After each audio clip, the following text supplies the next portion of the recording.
ಹೋಗೋ ಮಕ್ಕಳು 3-4ನೇ ಕ್ಲಾಸ್ಗೆ ಹೋಗೋ ಮಕ್ಕಳಲ್ಲಿ ಹೃದಯಾಘಾತ ಯಾಕೆ ಅಂತ ಪ್ರಶ್ನೆ ಬಂದಾಗ ಅವರ ಸಂಶೋಧನಾ ವರದಿ ಹೇಳ್ತಾ ಇದೆ, ಬದಲಾದ ಜೀವನ ಶೈಲಿ, ಮೊಬೈಲು, ಅದು ಇದು, ಅತಿಯಾದ ಮೊಬೈಲ್ ಬಳಕೆ, ರೇಡಿಯೇಷನ್ಗಳ ಎಫೆಕ್ಟು 30ರಿಂದ 26 ಮಕ್ಕಳಲ್ಲಿ ಹೃದಯಾಘಾತದ ಸಮಸ್ಯೆಯನ್ನು ತಂದೊಡ್ಡುತ್ತೆ ಅನ್ನೋದನ್ನ ರಿವೀಲ್ ಮಾಡಿದೆ. ಸಂಶೋಧನಾ ವರದಿಯಿಂದ ಸ್ಫೋಟಕ ವಿಚಾರ ಬೆಳಕಿಗೆ ಬಂದಿದೆ. 30 ಮಕ್ಕಳನ್ನು ಅಧ್ಯಯನಕ್ಕೆ ಒಳಪಡಿಸಿದ್ರು.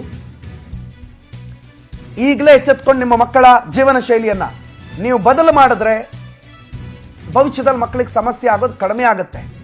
ಇಲ್ಲ, ನನ್ನ ಮಗ ಮೊಬೈಲ್ ಇಲ್ಲ ಅಂತಂದ್ರೆ ಊಟನೇ ಮಾಡಲ್ಲ, ನನ್ನ ಮಗ ಮೊಬೈಲ್ ಇಲ್ಲ ಅಂತಂದ್ರೆ ಹೊರಗಡೆ ಬರೋದೇ ಇಲ್ಲ, ಮೊಬೈಲ್ ಕೊಟ್ರ ಏನು ಬೇಕಾದ್ರೂ ಮಾಡ್ತಾನೆ ಅಂತ ನೀವು ಅವ್ರ ಕೈಗೆ ಮೊಬೈಲ್ ಕೊಡ್ತಾ ಹೋದ್ರೆ ಅದು ನಿಮ್ಮ ಮಗುವಿನ ಜೀವಕ್ಕೆ ಕುತ್ತಾಗುತ್ತೆ, ನಿಮ್ಮ ಮಗುವಿನ ಪ್ರಾಣ ತೆಗೆಯುವಂಥ ಸಾಧ್ಯತೆ ಇದೆ ಅಂತ ನಾವು ಹೇಳ್ತಾ ಇರೋದಿಲ್ಲ, ಮಾಧ್ಯಮ ಹೇಳ್ತಾ ಇರೋದಲ್ಲ.